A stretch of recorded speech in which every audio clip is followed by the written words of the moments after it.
மறைமலடிகள் தான் சொன்னார். சரி, இல்லைங்க, சோமசுந்தர பாரதியார் தான் சொன்னார். ஏய், சொல்லியிருக்கட்டும். அதுக்கு முன்னால் ஒரு தடவையாவது அல்லது பின்னால் ஒரு தடவையாவது தனித்தமிழ்நாடுன்னு பேசியிருக்கானா சொல்லு. அந்த மேடையில் ஒரு வேளை பெரியார் வச்சுட்டு வீரமாக பேசினா கூட பேசியிருக்கலாம். தனியாக பேசியிருக்கானா எவனாவது? ஒருத்தனும் பேசினதில்லை. பெரியார் மட்டும்தான் பேசினார். இந்திய படத்தை எரிப்பது, இந்திய யூனியன், அவர் இந்திய யூனியன் தான் சொன்னார். அவர் இந்திய யூனியன் படத்தை எரிப்பதுன்ற போராட்டம். தமிழ்நாடு நீங்களாக தமிழ்நாட்டை வெட்டி எடுத்துவிட்டு மீதி மேப் மட்டும் எரிக்கிறதுன்ற ஒரு போராட்டம். நாங்கள் தனியாக, நீங்களாம் எங்களுக்கு வேண்டாம். நீங்கள் ஒரு போராட்டம் நடத்திட்டு அதுக்கு அடுத்த நாள் நீ சொல்லு, பெரியார்லாம் ஒன்றும் செய்யலப்பா, நாங்கள் தான் தமிழ்நாட்டுக்கு விடுதலை வாங்குற வீரனுங்கன்னு சொல்லுங்கள். 57 தேர்தல்னு 67 ஆட்சியே பிடிச்சிட்டாங்க திமுக. அவன் கூட இவ்வளவு பேசிக்கலப்பா. அவன் முதல் தேர்தலில் 15 எம்எல்ஏ முதல் 57 தான் போட்டியிட்டது திமுக. முதல்ல தேர்தலுக்கு போட்டியிட வரதே 57 தான். 2 எம்பி 15 எம்எல்ஏ ஜெயிச்சான். நீ இன்னும் இப்போ தான் வந்திருக்கிற, இன்னும் மெம்பரெல்லாம் ஆகலை, பஞ்சாயத்து போர்டு மெம்பர் எங்கேயும் ஆகலை. தமிழை காட்டு மிராண்டி மொழி என பெரியார் சொன்னார். திருக்குறளை தங்கத்தட்டில் வைத்த மலம் என சொன்னார். இந்த பசங்களுக்கு இந்த மலத்தை பற்றியும் விடவே மாட்டானுங்க. ரொம்ப விருப்பமான உணவு அவங்களுக்கு, அதனால் அவங்க விட்டோன்னே அதைத்தான் பேசுவான். அவன் ராமாயணத்தில் இருந்தது மட்டும் இல்லை, ராமாயணத்தில் மனிதராகத்தான் ராமாயணம் எழுதப்பட்டான். வால்மீகி ராமாயணத்தில் ராமன் ஒரு மனிதன், அவ்வளோதான். இவன் தான் கடவுளாக்கிட்டான், கம்பன் தான். அவர் பாவை மாணிக்க நாயகர் அப்படி இருந்தார். அவர் ஒரு புத்தகம் எழுதியிருக்கார், வால்மீகியின் வாய்மையும் கம்பனின் புழுகும்னு எழுதியிருக்காரு. அவன் உண்மையை சொல்லிட்டு போயிட்டான்டா, கதையை கூட நீ தான்டா டூப்புட்டு வச்சிருக்கிறேன்னு கம்பனை பற்றி விமர்சனம் பண்ணி எழுதியிருக்கிறார் அவர். சமஸ்கிருதத்தை வைத்து பார்ப்பனர்கள் பிழைப்பதை போல தமிழை வைத்து வித்வான்கள் சம்பாதித்து கொண்டிருக்கார்களே தவிர என்ன செய்தார்கள்னு வருத்தப்படுவார். என்னடா தமிழை மாற்றி அமைக்கிறதா முயற்சி பண்ணீங்களா? தமிழில் இலக்கியங்கள் ஏதாவது அறிவியல் சார்ந்த இலக்கியங்களை படித்தீர்களா? உன் இலக்கியத்தெல்லாம் எடுப்பா. மைனஸ் கடவுள், மைனஸ் காதல், இது 2 விட்டா உன் இலக்கியத்தில் என்னடா இருக்கும்? ஒன்றுமே இருக்காது, 0 தாண்டா இருக்கும். அதாவா இலக்கியம் நம்மால் படிச்சுட்டு இருக்கணும். சங்க பாடல்களை தவிர வேறு எந்த பாடல்லையும் கடவுளையும் காதலையும் கழிச்சிட்டா என்னடா இருக்குது உங்ககிட்ட என்று பெரியார் கேட்டார். என்னை யாராவது பல்லன் பறையன் என்று சொல்லுகிறாயா, சூதன் என்று ஒப்புக்கொள்கிறானா? பரவாயில்ல, என்ன பல்லன்னு சொல்லு, பறையன்னு சொல்லு, தயவு செஞ்சு சூதன் சொல்லாத, எங்கள் அம்மா மானம் கெட்டு போயிடும் என்று தானே நான் சொல்லுவேன் அப்படின்னு பெரியார் பேசுகிறார். குளத்தில் தண்ணி எடுக்கவே, குடிக்க தண்ணி எடுக்கவே உள்ளே விட மாட்டேன்ட்டு அவன் குளிக்கலைன்னு குற்றம் சொல்கிறதுக்கு உனக்கு யோகிதை இருக்குதா அப்படின்னு கேட்குறாரு. கல்லுக்காக தென்னந்தோப்பை குத்தகை கிட்டவன் பெரிய ஜாதி, கல்லு கடையை குத்தகை கிடத்து நடத்துகிறவன் பெரிய ஜாதி. அதை ஏழத்துக்குட்ட அரசாங்கம் நல்ல அரசாங்கம், ஆனால் இறக்குறவன் குடிக்கிறவன் மட்டும் தான் சின்ன ஜாதியா? திராவிட இயக்கத்தார் தமிழ் தேசியம் வளர்ச்சிக்கு தடை ஏற்படுகிறது. திராவிட இயக்கத்தால் தமிழ் தேசிய வளர்ச்சிக்கு தடை ஏற்படுகிறது. தமிழ் தேசிய விடுதலையை மடைமாற்றம் செய்கிறார்கள். திராவிட நாடுன்னு பேசுவார். அது இந்த கோஷ்டி தான், இந்த மணியரசன்கோ சீமானன்கோ இவனுங்க தான். இதுங்களுக்கு என்ன எவனா ஒருத்தனை இவனுக்கு சொந்தமாக தான் செய்ய மாட்டான். இந்த இதில் சொல்லுவான்ல, திருவிளையாடலில் ஒரு வசனம் வரும், தருமி தெரியும் ஐயா, பாட்டு பாடியே புகழ் வாங்கும் புலவர் இருக்கிறார்கள், குறை கண்டுபிடித்தே புகழ் வாங்கும் புலவர்கள் இருக்கிறார். இந்த குறை கண்டுபிடித்தே புகழ் வாங்கும் புலவர்கள் கொஞ்சம் பேர் தான் இதெல்லாம் சொல்லிகிட்டு இருக்கிறான். தமிழ்நாடு விடுதலை என்பதை பற்றி தமிழ்நாட்டில் முதலில் பேசியது யாருன்னா, பெரியாருக்கு முன்னால் பேசுனது டாக்டர் TM நாயர். 1917 நீதி கட்சி ஜஸ்டிஸ் என்ற ஆங்கில இதழில் அவர் நவம்பர் மாதம் ஒரு தலையங்கம் எழுதுகிறார். அந்த தலையங்கத்தில் அவர் சொல்கிறார், எங்கள் நோக்கம் என்னவென்றால் திராவிட மொழிகளான 4 சகோதர மொழிகளுக்கும் தனித்தனி இறையாண்மையுள்ள நாடுகளை படைத்து sovereign states, to carve out sovereign states of sister Dravidian languages அப்படின்னு இந்த மொழிகள்லாம் சொல்கிறார். தெலுங்கு, தமிழ், மலையாளம், கன்னடம் அமைத்து இவற்றை கொண்ட ஒரு கூட்டமைப்பை உருவாக்க வேண்டும் என்பது எங்களுடைய கருத்தாகும்னு எழுதுகிறார். 1917. 1926 சங்கர நாயர்னு ஒருத்தர் இருந்தார். அவர் பெரிய ஒரு நீதிபதியாக இருந்தவர், சென்னை உயர்நீதிமன்ற நீதிபதியாக இருந்தவர், வைஸ்ராய் கவுன்சில் உறுப்பினராக அம்பேத்கர் இருந்ததை போல் அவர் இருந்தவர். 1919 ஜாலியன்வாலாபாக் படுகொலை நடந்தபோது அதை கண்டித்து பதவி விட்டு வெளியே போனவர். ஏண்டா நீ பாட்டில் இந்தியெல்லாம் சுட்டு தள்ளியா, நீ உன் அரசாங்கத்துக்கு நான் ஆலோசனை சொல்லணுமான்னு வெளியே போனவர். அதற்கு பின்னால் இங்கிலாந்தில் இருக்கிற இந்தியா அமைச்சர்னு, இந்தியாவுக்குன்னு ஒரு மந்திரி தனியாக இருக்கான் பார்லிமெண்ட்டில் இங்கிலாந்தில், அவர்களுக்கு ஆலோசகராகவும் போய் இருந்து விட்டு வந்தவர் சர் சங்கர் நாயர். அதற்கு பின்னால் இங்கே திரும்பிய பின்னால் அங்கே சென்ட்ரல் பார்லிமெண்ட், அப்போ சென்ட்ரல் அசம்பிளி அதுக்கு பேர், அப்போ பார்லிமெண்ட்டுன்ற பேர் இல்லை, சென்ட்ரல் அசம்பிளி, அதில் அவர் உறுப்பினராக இருந்தார். 1926 மார்ச்சில் ஒரு தீர்மானம் கொண்டு வர்றார். என்ன தீர்மானம்னா 10 மாவட்டங்களை பட்டியலிடுகிறார். தமிழ்நாட்டில் இருக்கிற 10 மாவட்டம் தான் பட்டியலிட்டு இந்த மாவட்டங்களை கொண்ட ஒரு தனி நாடு அமைக்க வேண்டும். எங்கள் பார்லிமெண்ட்டில் தீர்மானம் கொண்டு போகிறார். அதற்கு படை வைத்து கொள்ளுகிற உரிமை வேண்டும்ங்கிறார் அவர். அவங்களுக்கு கப்பல் படை இருக்க வேண்டும், கடற்படை இருக்கணும், வான்படை இருக்கணும், அவங்களுக்கு தபால் தந்தி தனியாக அவங்க வச்சு உரிமை வேண்டும். இதெல்லாம் கொண்ட ஒரு தனி நாடு அமைக்க வேண்டும்.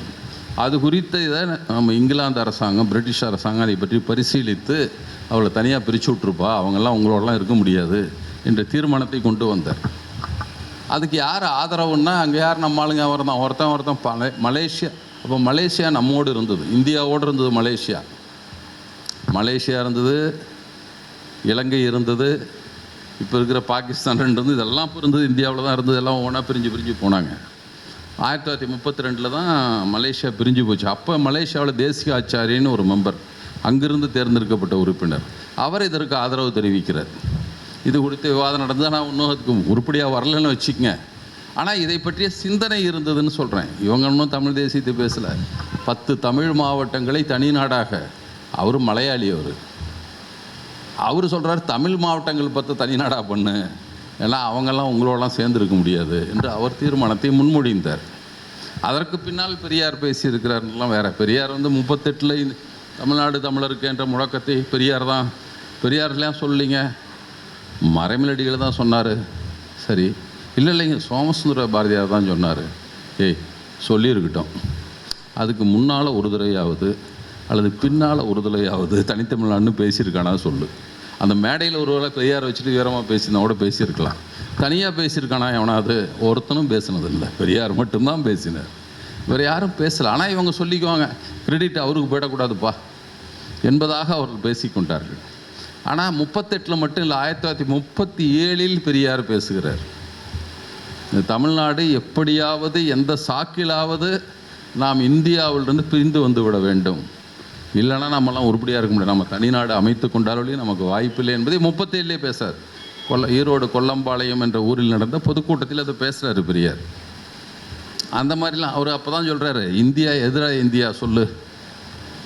ஏற்கனவே பர்மா நம்மோடு இருந்தது, 32 போயிடுச்சு. அப்போது ஒரு கையை வெட்டி விட்டான் இந்தியாவுக்கு. அப்புறம் ஆப்கானிஸ்தான் அது போயிடுச்சு, ஒரு தோல் சப்பையை வெட்டிட்டான். இலங்கையை பிரிச்சுட்டான், காலை வெட்டி விட்டான். இன்னும் இந்தியான்னு தானே சொல்லிகிட்டு இருக்கிற. இன்னொன்று தமிழ்நாட்டையே வெட்டிவிட்டு என்ன போச்சுன்னு கேட்குறாரு.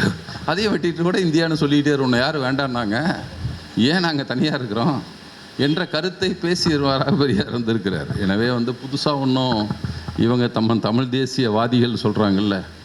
நான் ஏதோ ஒரு கூட்டத்தில் கூட சொன்னேன், 2 செய்தியா, நீ தனித்தமிழ்நாடு, பெரியார் தனித்தமிழ்நாடுன்னு தீர்மானம் போட்டார், மேடையில் தீர்மானம் போட்டார். நீங்கள் 2 கட்சிக்காரை போடுங்க, மகா வீரர்கள், மண்டியிடாத வீரத்துக்கு உரியவர்கள், நீங்கள் ஒரு தீர்மானத்தை போடுங்க, தனித்தமிழ்நாடாக தனிநாடு தனியாக பிரிய வேண்டும் ஒரு தீர்மானம் போடு. பெரியார் ஒரு போராட்டம் நடத்தினார் 1960. இந்திய படத்தை எரிப்பது, இந்திய யூனியன், அவர் இந்திய யூனியன் தான் சொன்னார், அவர் இந்திய யூனியன் படத்தை எரிப்பது என்ற போராட்டம். தமிழ்நாடு நீங்களாக, தமிழ்நாட்டை வெட்டி எடுத்து விட்டு மீதி மேப் மட்டும் எரிக்கிறதுன்ற ஒரு போராட்டம். நாங்கள் தனியாக, நீங்களாம் எங்களுக்கு வேண்டாம்.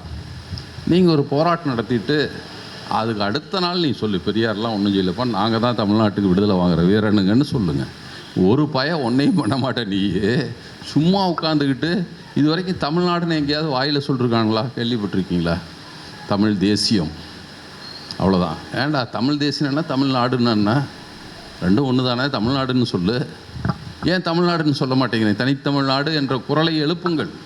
பெரியார் வேணால் பிற்போக்குவாதி நாங்கள் கூட ஒத்துக்கிறோம், நீங்களே வென்றெடுத்து கொடுங்கள், நாங்களும் நல்லா வாழ்ந்துக்கிறோம், சுதந்திர மனிதர்களாக வாழ்ந்து கொள்கிறோம்.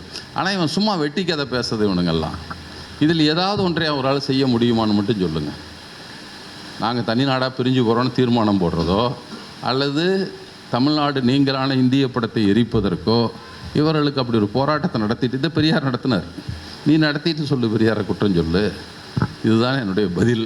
எனவே அதெல்லாம் பித்தலாட்ட பேச்சுகள். சும்மா அப்பப்போ பேசுவானுங்க, அப்புறம் மாற்றிக்குவான், பிடிக்க வர்றானா இல்லைன்றுவான்.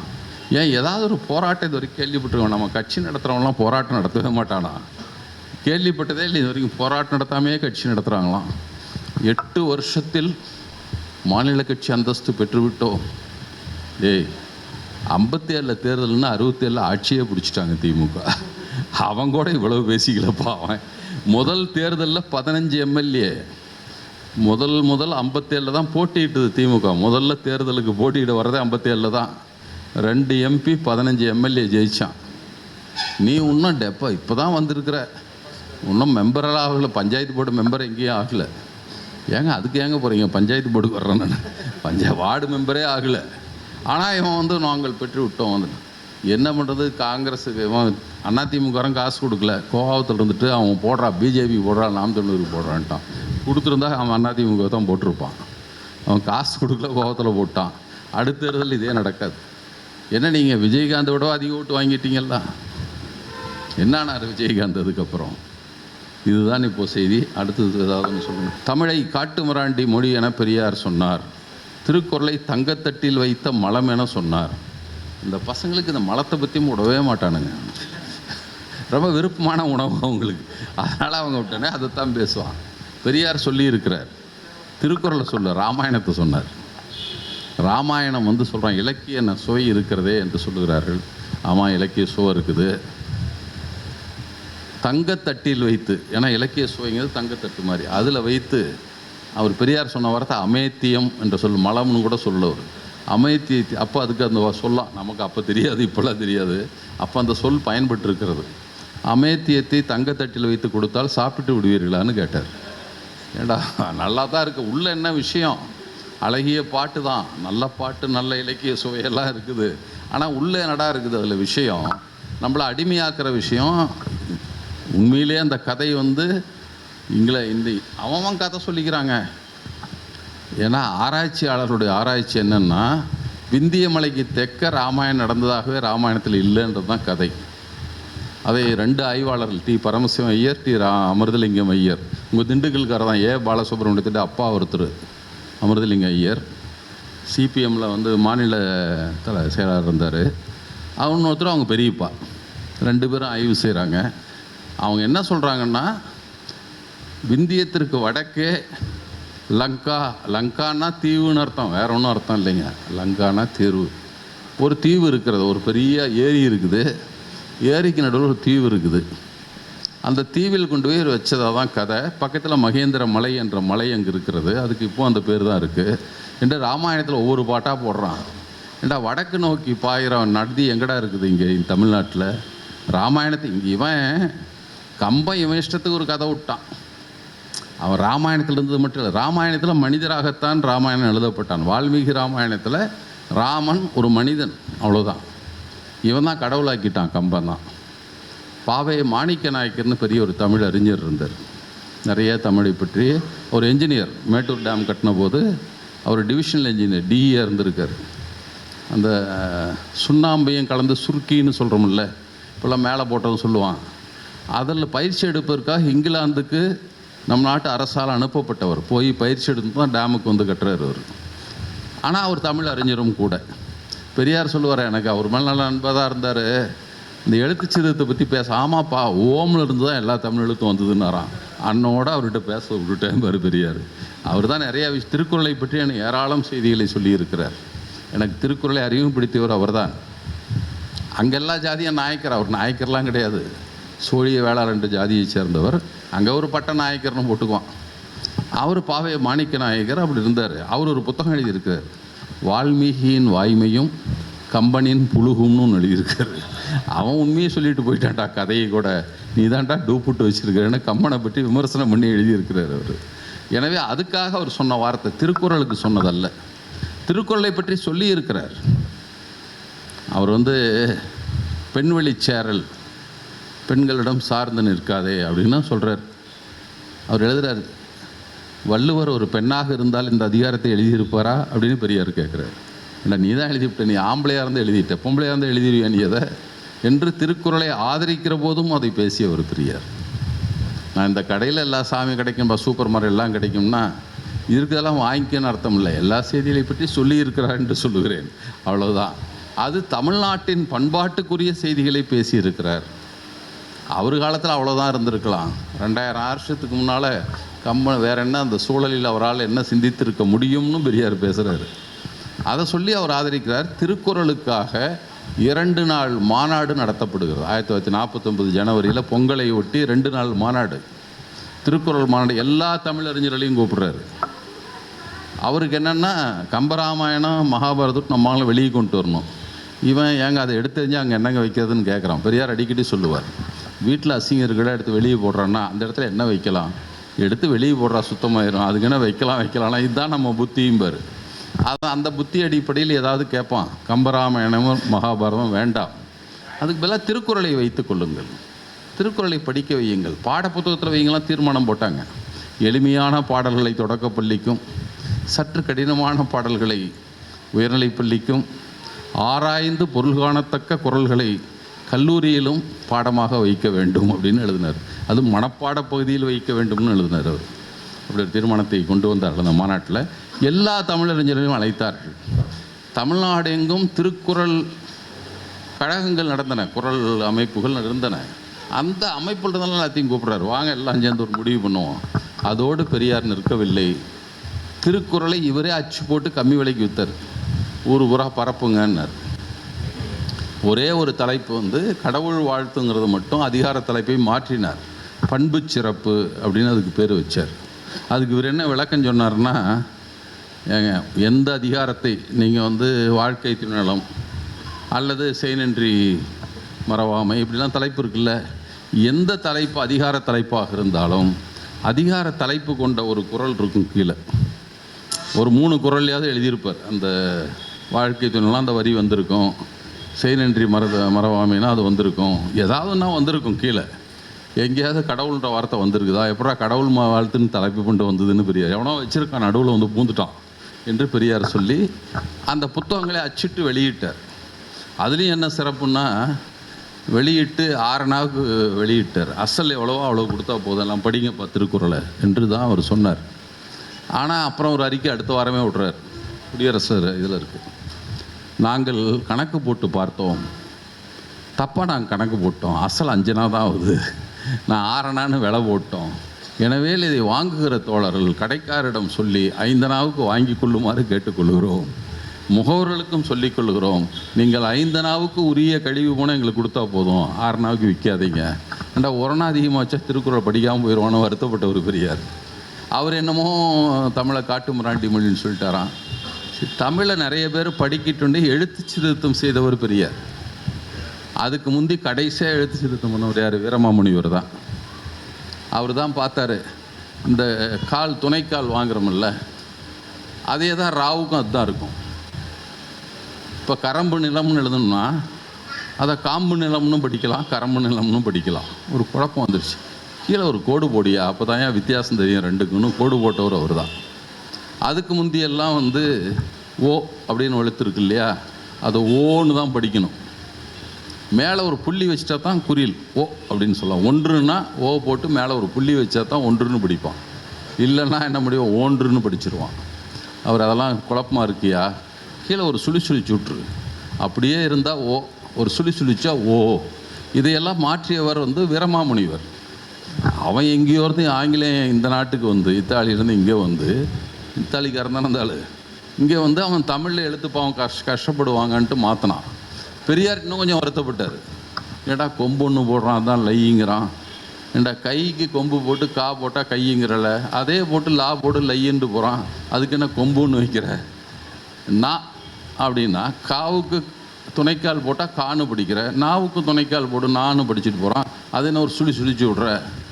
இது மக்களுக்கு சிரமம். அது மட்டும் இல்லை, நாளைக்கு பொறியியல் அதாவது இயந்திர வழியாக தமிழ் அச்சிடுகிற போது அச்சு கோர்க்கிறவனுக்கு 2 எழுத்து தேடணும். ஒரே வேண்டியது இதை தேடினா போதும்.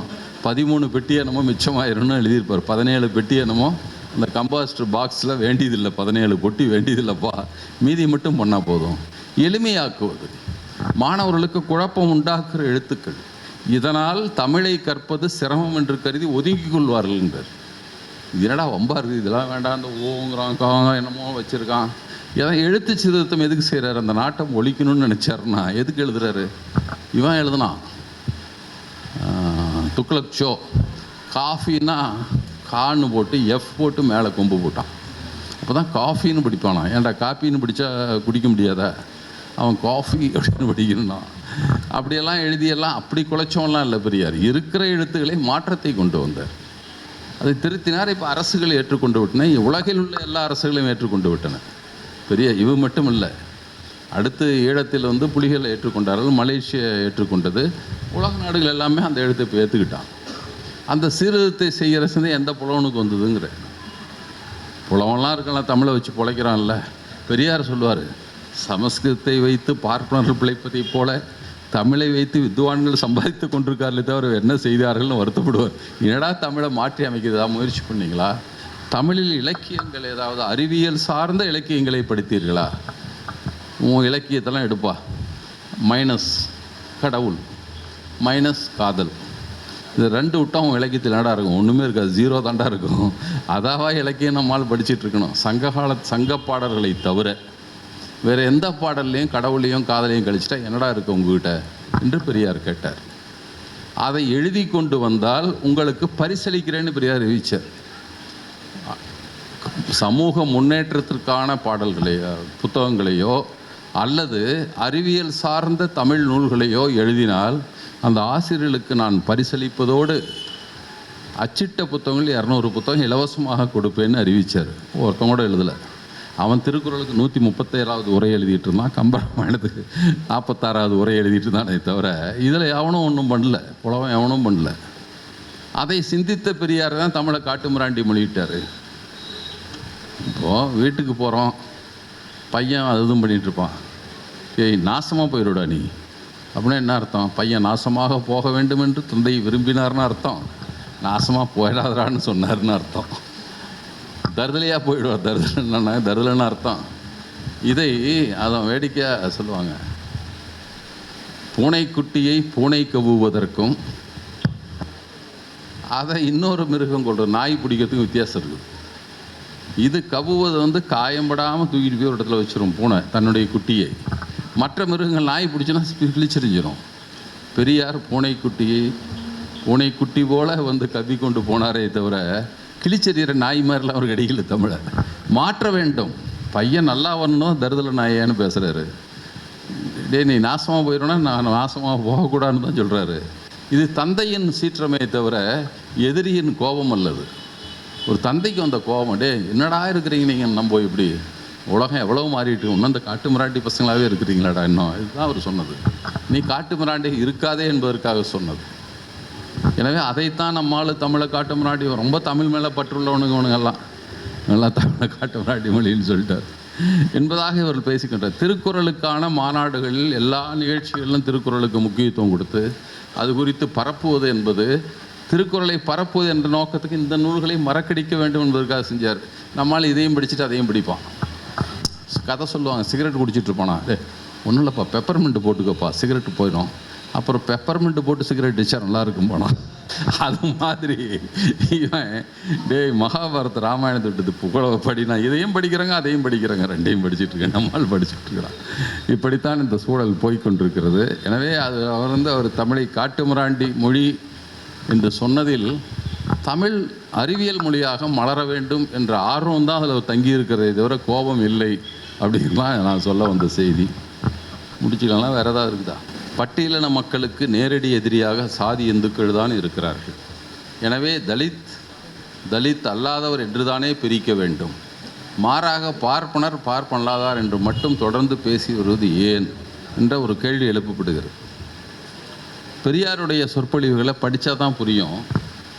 அவருடைய இலக்கு மாந்தர்கள் யாரை டார்கெட் யாருன்னா அவர் பிசின்ட்டு தான் பேசினார், பிற்படுத்தப்பட்ட மக்களிடம்தான் பேசினார். என்ன பேசினார்னா, டேய் அவர் ஒரு சொற்பொழில் சொல்லுவார், அவனை பறையங்கிறான் பல்லங்கிறான். சரி, அவன் வாசித்த கருவியின் காரணமாக பறையன்னு சொல்லியிருப்பான், வசித்த இடத்தின் காரணமாக பல்லன்னு சொல்லியிருப்பான். உன்னை சூத்திரங்கிறான எதுக்கிட்டா சொல்கிறான்? ஏடா காரணம் இருக்குது, உங்கள் அம்மா அப்படியா? இப்படிலாம் கேட்டார் பெரியார். என்னை யாராவது பல்லன் பறையன்னு சொல்லுகிறாயா, சூத்திரன் ஒப்புக்கொள்கிறான், பரவாயில்ல, என்ன பல்லன்னு சொல்லு பறையன்னு சொல்லு, தயவு செஞ்சு சூத்திரன் சொல்லாத, எங்கள் அம்மா மானம் கெட்டு போயிடும் என்று தானே நான் சொல்லுவேன் அப்படின்னு பெரியார் பேசுகிறார்.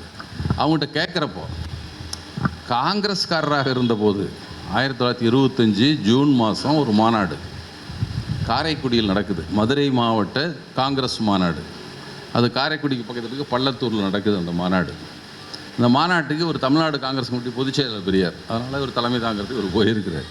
அதில் பேசுகிறார் கொள்கைகளை அதில் பேசுகிற போது தீண்டாமையை பற்றி, ஜாதி வேற்றுமை பாராட்டுவதை பற்றி பேசுகிறார்.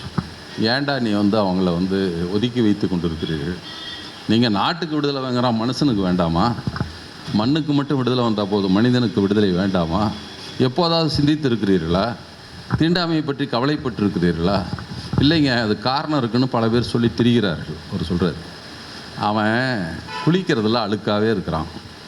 சரி, அப்புறம் அவன் மாட்டுக்கறி திங்கிறான். சரி, அப்புறம் கல் குடிக்கிறான், கல் இறக்குறான். அப்போ நாடார்களும் பேசி கல் இறக்குறான், கல் குடிக்கிறான். சரி, இதற்கு நான் கொஞ்சம் பதில் சொல்லிக்கிறேனே. குளத்தில் தண்ணி எடுக்கவே, குடிக்க தண்ணி எடுக்கவே உள்ளே விட மாட்டேன்ட்டு அவன் குளிக்கலைன்னு குற்றம் சொல்கிறதுக்கு உனக்கு யோகிதை இருக்குதா அப்படின்னு கேட்குறாரு. நீ முதல்ல குளத்தெல்லாம் விடு, அதுக்கப்புறம் அழுக்காக இருந்தானா குற்றம் சொல்லு, அதுக்கப்புறம் அழுக்கு துணி போட்டிருந்தா சொல்லு. நீ தண்ணி குடிக்க கூட விட மாட்டேங்கிற, ஆனால் அவன் குளிக்கலைங்கிற, எப்படா குளிப்பான் அவன்? அதற்கு பின்னால் இந்த குற்றச்சாட்டை வையுங்கள், நான் உங்களுக்கு பதிலளிக்க தயாராக இருக்கிறேன். ஒன்று. அப்புறம் மாட்டுக்கறி திங்கிறான். சரி, நீ என்ன கறி திங்கிற? கோழிக்கறி திங்கிற. கோழி என்ன திங்குது யார் கேட்குறாரு? மலத்தை, சளியை, அழுகியதை, புழுத்ததை சாப்பிடுகிற கோழியை சாப்பிட்ற நீ பெரிய ஜாதி. புண்ணாக்கு, தவிடு, புல் இதை சாப்பிட்ற மாடு என்னடா சாப்பிட்றவன் சின்ன ஜாதி ஆகிட்டான். நீ கேவலமானது திங்கிறியா, அவன் கேவலமானது திங்கிறான்டான்டா. யாரா அதில் சின்ன ஜாதி? நீ தான்டா சின்ன ஜாதி. அதை திங்கிறத தின்னுவிட்டு இவனை போய் சொல்கிறியப்பா, நியாயமா இது என்று உங்களிடம் கேட்க விரும்புகிறேன் அப்படிங்கிறார். அடுத்து இன்னொரு குற்றச்சாட்டு, குடிக்கிறான், கல் குடிக்கிறான். சரி, கல் குடிக்கிறது தப்புன்னா, கல் இறக்குறது தப்புன்னா, கல்லுக்காக தென்னந்தோப்பை குத்தகை கிட்டவன் பெரிய ஜாதி, கல் கடையை குத்தகை கிடத்து நடத்துகிறவன் பெரிய ஜாதி. அதை ஏழத்துக்குட்ட அரசாங்கம் நல்ல அரசாங்கம். ஆனால் இறக்குறவன் குடிக்கிறவன் மட்டும் தான் சின்ன ஜாதியா? ஏன் அவங்களும் நீ தானே விட்ட, நீ விடாமல் இருந்தால் அவன் கல் இறக்க முடியுமா? தென்னந்தோப்பு விட முடியாதா? கல் கெட்டது, நான் விட மாட்டேன்னு சொல்லிட்டு போவேன். ஆனால் நீ தான் பிராந்தி குடிக்கிறப்பனால கையை கட்டிட்டு துரன்னு பின்னாலேயே போகிற. மாட்டுக்கறி சாப்பிட்றதுனால தீண்டாதுன்னு சொல்கிற நீ தான் மாட்டுக்கறி திக்கிற ஐரோப்பியனை பார்த்து துரன்ட்டு கெஞ்சிக்கிட்டே பின்னால் ஓடுற. நீ சொல்கிற இவங்கள ஒன்று அதை மாற்றிக்கிட்டு சொல்லு, அவனுக்கு பின்னால் கையை கட்டிட்டு பின்னாலேயே போகாத, அவன் குடிக்கிறான், அவனால எனக்கு வேண்டாம் அப்படின்னு சொல்லிவிடு. ஆங்கிலேய அதிகாரியிடம் போகாதே, அவன் மாட்டுக்கறி திங்கிறான், அவனை புறக்கணிக்கிறேன்னு சொல்லு, அதுக்கப்புறம் இவங்களையும் சொல்லு. ஆனால் அதை மட்டும் சொல்லிட்டு இதை சொன்னேன்னா என்னடா நியாயம் என்று சொல்லிவிட்டு தான் சூத்திரன் என்றால் என்ன பொருள் தெரியுமா அப்படின்னு கேட்குறாரு. அந்த மாநாட்டிலே தான் மனுசாஸ்திரத்தை காங்கிரஸ் மாநாட்டில் பெரியார் பேசுகிறார். சூத்திரனுக்கு 7 பொருள் சொல்லியிருக்கான்ப்பா, அதில் பல பொருள் இருக்குது, அதெல்லாம் இப்போ எதுவும் பொருந்தாதுங்கிறார். அதாவது போரில் தோற்று ஓடியவன், புறமுதுகு காட்டியவன், போரில் கைதியாக பிடிக்கப்பட்டவன், விலைக்கு வாங்கப்பட்டவன், பரம்பரையாக விரும்பி அடிமை வேலை செய்பவன், அப்புறம் தேவடியா பையன், வைப்பாட்டி மகன். சரிப்பா, இப்போ போர் நடக்கிறது இல்லை, போரில் எவனும் கைதியாகவும் பிடிச்சிக்க மாட்டான், புறமுது ஓடுறதில்லை. இப்போ நான் சண்டையாக நடக்குது நாட்டில், இல்லை, அதை விட்டுரு, அது பொருந்தாது. அப்புறம் விலைக்கு வாங்கப்பட்டவன், இப்போ நான் அடிமை வியாபாரம் நடக்குதா? இப்போ இல்லை, அந்த பொருளும் பொருந்தாது. பரம்பரையாக விரும்பி அடிமை வேலை செய்வோம், எவன் வரவன் நானே அடிமை செய்கிறேன்னு அவன் ஓடி செய்கிறான், உனக்கு யாரும் கிடையாது. இப்போ ஒரு பொருள் தான் உனக்கு பொருந்துது, வைப்பாட்டி மகன்கிறது தான் உனக்கு பொருந்துது. இந்த வார்த்தை பரவாயில்லையா உனக்கு சொல்லு, அப்படி தான் சொல்கிறான் பாப்பா உன்னை என்று சொல்லித்தான் அவரிடம் பேசினார். எனவே அவர்களை அவமானப்படுத்த, தங்களை கூச்சப்பட வைத்தார் பெரியார். தன்னுடைய பேச்சில் போய் பாதிக்கப்பட்டவன் இவன் போயிடுவான். நம்ம வேடிக்கையாக நம்ம கோபி கருப்பண்ணன் ஒருத்தர் பேச்சாளர் இருந்தார், தீக்காவில், அவர் தான் சொல்லுவார், நாங்கள் கஷ்டம்பா என் கட்சி நடத்துறது, ஊருக்குள்ளே போய் கூட்டம் நடத்துகிறோம், அவ்வாறு சாமி இல்லைன்னு சொல்லிட்டு போ, ஜாதி இல்லைன்னு இங்கே பேசாத அப்படின்னு அவன் சொல்கிறான். சரிடா இங்கே போகலான்டா, சரிக்கு போகலான்னு போகிறோம். அவன் சொல்கிறான், அப்பார் நீ ஜாதி இல்லைன்னு பேசு, சாமி இல்லைன்னு இங்கே பேசக்கூடாதுக்கிறான். இந்த 2 பேர்த்திட்டு தான்டா நாங்கள் கட்சி நடத்திட்டு இருக்கிறோம் அப்படிம்பார் அவர். அதுதான் உண்மையும் கூட. ஏன்னா அவன் ஒன்றை நீ வேண்டாங்கிறான், இவன் இது வேண்டாங்கிறான், எதரா நாங்கள் பேசுறது? எனவே மூட நம்பிக்கையும் வேண்டாம், ஜாதியும் நமக்கு வேண்டாம். அது செயற்கையானவை, மனிதனை செயற்கையாக பிரித்து வைக்கப்பட்டவை. அதுக்கு என்ன ஆதாரம் கிடையாது. இதுக்கு சாஸ்திர ஆதாரம். நீ சூத்திரங்கிறது சாஸ்திரத்தில் ஆதாரம் இருக்குது, வேதத்தில் ஆதாரம் இருக்கிறது. ஆனால் அவங்கள தாழ்த்தப்பட்ட மக்கள் என்று சொல்வதற்கு சாஸ்திரத்திலேயோ எங்கேயுமே ஆதாரம் கிடையாது. நீ உன்னுடைய வாயடி கையடி தந்திரத்தாலும் அவனுக்குள்ள பலவீனத்தை பயன்படுத்திட்டு மிரட்டியும் தான் அவனை கீழ் ஜாதியாக வச்சுருக்கியே தவிர அதுக்கு ஏதாவது சாஸ்திர அங்கீகாரம் உண்டா, வேதத்தில் அங்கீகாரம் உண்டா? உங்களுக்கு இருக்குது. நீ இந்துன்னு சொல்கிற வரைக்கும் நீ தேவடியாக போயிடலாம், நீ ஒத்துக்கிற வரைக்கும் அந்த ஜாதி தான் நீ. ஆனால் அவங்களுக்கு அது கிடையாது. என்றைக்காவது வந்துடலாம், நீ என்றைக்கும் வர முடியாது. எல்லா காலத்துலேயும் வைப்பாட்டியமானதான் தான் இருக்க போகிற. எனவே அதை கைவிட்டு விடு, அதை பற்றி பேசாத. அது இழிவானதல்ல, இதுதான் இழிவானது.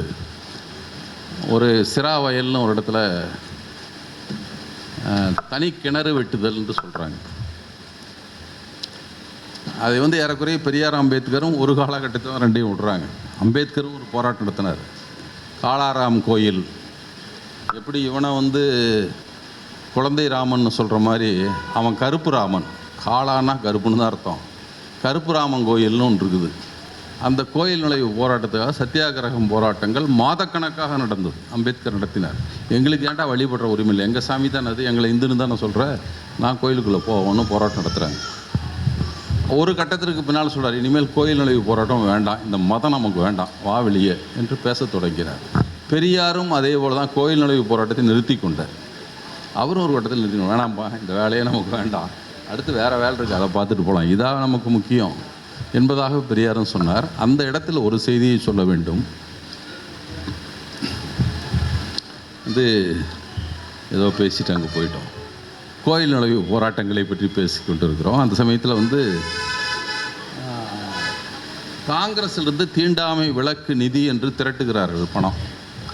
அதை எல்லாத்துக்கும் பிரித்து கொடுக்குறான். எதுக்குன்னா தலித்துகளுக்கு, தாழ்த்தப்பட்ட மக்களுக்கு தனியாக கிணறு வெட்டி கொடுத்துரு, தனி கிணறு வெட்டுங்கள்னு சொல்கிறாங்க. பெரியார் காங்கிரஸினுடைய மாநில தமிழ்நாடு காங்கிரஸினுடைய தலைவராக இருந்தப்போ ஃபண்டு வருது, 48,000 ரூபா அனுப்புகிறான். அப்போல்லாம் கிணறு வெட்டுறதுக்கு 1000 ரூபா கூட ஆகாது. அதனால் ஒரு 100 கிணறு வெட்டிருக்கலாம் 48,000 ரூபாயில். பெரியார் அந்த பணத்தை அப்படியே திருப்பி அனுப்புகிறார். நீ வேறு எதுக்கு பயன்படுத்தின உரிமை கொடு, இதுக்கு நான் வெட்டி தர மாட்டேன். அந்த சிரா வயலில் காந்தி கிணறு, காந்தி வாசக சாலைன்னு 2 திறந்து வைக்க சொல்கிறாங்க. காந்தி வாசக சாலையை மகிழ்ச்சியாக திறந்து வைக்கிறேன், காந்தி கிணறு திறக்க மாட்டேன். ஏன்னா அது தாழ்த்தப்பட்ட மக்களுக்காக தனியாக வெட்டப்பட்ட கிணறு. நீங்கள் வேணால் தாகத்தில் வேணால் செத்து போயிருங்க, அதில் மட்டும் தண்ணி குடிக்காதீங்க. எதுக்குடா தனி கிணறு? பொது கிணற்றில் நீரெடுக்கும் உரிமைக்காக போராடி சாகுங்கள், ஆனால் தனிக்கிணறில் தண்ணீர் குடிக்காதீர்கள், உங்கள் சுயமரியாதைக்கு இழுக்குது. எல்லாம் சேர்ந்து போராடுவோம், ஏன்டா நாங்கள் எடுக்கக்கூடாது தண்ணி கேட்போம், எடுப்போம். எனவே இப்படிப்பட்ட கருத்து அவருக்கு. நான் அதில் தான் பேசுகிறாரு, எனக்கு காங்கிரஸ் இருந்தப்போ 48,000 ரூபா வந்தது, நான் அப்படியே திருப்பி அனுப்பிச்சேன். எதுக்கு? தொடர்ந்து நிரந்தரமாக வேலி அமைத்து அந்த மக்களை தனியாக பிரிப்பதற்கான ஏற்பாடா, அவர்களுக்கு உரிமை தருகிற ஏற்பாடா இது என்று நான் விமர்சனத்தோடு நான் அதை திருப்பி அனுப்பினேன் அப்படின்னு பெரியார் எழுதுகிறார். அவருடைய பார்வை அதுதான். எனவே இதில் அடிக்கிற கையை தான் பார்க்குறான், ஆணையிடுகிற மூளையை நாங்கள் பார்க்கிறோம். பார்ப்பன தத்துவங்கள் தான் எல்லாத்துக்கும். 1925 பெரியார் குடியரசு ஒரு கட்டுரை எழுதினார். கட்டுரை இல்லது, பெரியாருடைய முக்கியமான வார்த்தையெல்லாம் 9 எடுத்து போடுவான், நவரத்னங்கள்னு தலைப்பில் போடுவாங்க. அது 8ஆம் மாதம் 1925 8ஆம் மாதத்தில் ஒரு எழுதுறார். அதில் முதல் இதே ஜாதி செருக்கு என்பது கர்வம், ஜாதி கர்வம் என்பது பிராமணரிடம் மட்டும் இருப்பதாக சொல்லுவது பிசகு. அது பிராமணர் அல்லாதோரிடத்திலும், ஏன் தீண்டாதார் என்று சொல்லப்படுவோர் மத்தியிலும் இருக்கிறது. ஆனால் அதற்கெல்லாம் ஊற்றுக்கண் பிராமணர்கள் தான் அப்படின்னு அந்த வரி ஒரு 4 வரியில் சொல்கிறார். இது எல்லார்ட்டையும் இருக்குது. பார்ப்பன தன்மை என்பது பாப்பாங்கிட்ட மட்டும் இல்லை, எல்லாத்துலேயும் இருக்குது. உங்களுக்கு தெரியும், திருப்புவனம் என்ற ஊரில் அருந்ததியரை திருமணம் செய்து கொண்ட தன்னுடைய மகளை ஆதி திராவிட தகப்பன் கொன்று நெருப்பில் வச்சான். சாகிறதுக்கு முந்தைய நெருப்பில் வச்சுட்டான். சாகலை அந்த பொண்ணு, உயிரோடு இருக்க போய் நெருப்பில் வச்சுட்டான். அது கேஸே இல்லாமல் போச்சு. கோகிலவாணின்னு நினைக்கிற அந்த பொண்ணு பேர். வைத்து எரித்தார்கள். அவனுக்கும் பிராமணி, அவன் மூளையில் பார்ப்பனியம் தான் தங்கி இருக்கிறது. பார்ப்பனியம் என்பது தத்துவம். அதை உண்டாக்கியவனும் பாதுகாப்பனும் பார்ப்பனன். அது பார்ப்பனைன்றது ஒன்றும் பாப்பாங்கிட்ட மட்டும் இருக்கிற தத்துவம் இல்லை. அது மற்றவங்கள்ட்ட பிசிஇடி தான் இருக்குது. அவனை ஒருத்தனை சின்ன ஜாதிங்கிறான், பெரிய ஜாதிங்கிறான். இங்கே நம்ம வீட்டிலாம் ஊரில் மட்டும் மேசியம் வரைக்கும் நான் பெரிய ஜாதியுமா, சர்க்கார்கிட்ட போனால் செஞ்சு என்ன சின்ன ஜாதின்னு சொல்லணும் விண்ணப்பம் போடுவான்.